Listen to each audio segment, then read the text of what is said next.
10 লাখ টাকা ছিনতাই করে নিয়ে চলে যেতে লাগছিল, ধরছি। একে একে গোনা হচ্ছে 1000 টাকা নোটের বান্ডিল। সংখ্যাটা মোটেও ছোট নয়, পুরো 10 লাখ টাকা।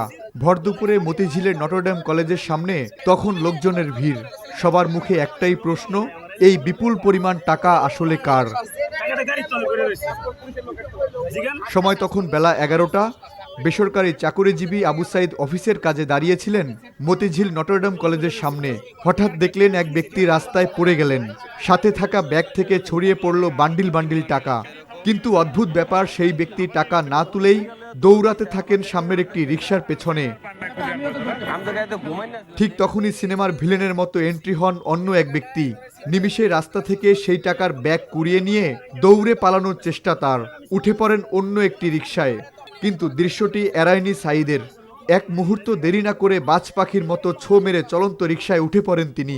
ঝাপটে ধরেন টাকা নিয়ে পালানো সেই ব্যক্তিকে।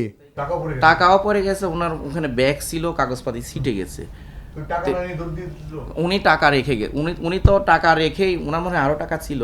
পরে যে রিক্সাওয়ালা মনে করেন যে ওনাকে আঘাত করছে, সেই রিক্সা মনে হয় আরও টাকা আছে মনে হয়, নাকি ওনাকেই ধাক্কা দিয়ে ফেলা দিয়েছে, এটা আমি খেয়াল করতে পারিনি।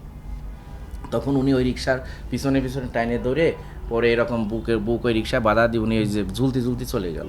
আর এই ছেলে ওইখানেই ছিল, টাকাটা নিয়ে আরেকটা রিক্সা ওটার সাথে সেই রিক্সা টান দিচ্ছে, সাথে সাথে আমি যা জাম্পিং করছি করে ওনাকে চাপে ধরছি যে ছিনতাইকারী ধরেন।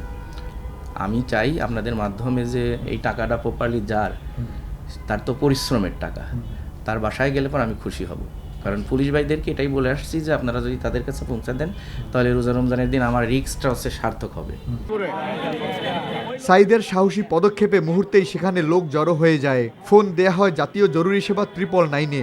দ্রুত ঘটনাস্থলে আসে পুলিশ। উদ্ধার করা হয় সেই 10 লাখ টাকা। ছিনতাইকারী সন্দেহে সেই ব্যক্তিকে পুলিশ হেফাজতে নেওয়া হয়েছে। পুলিশ জানায় এই টাকাটি কোথা থেকে আনা হয়েছিল তা আসল রহস্য উদ্ঘাটনের চেষ্টা চলছে। Nahid Prince, NTV news, Dhaka.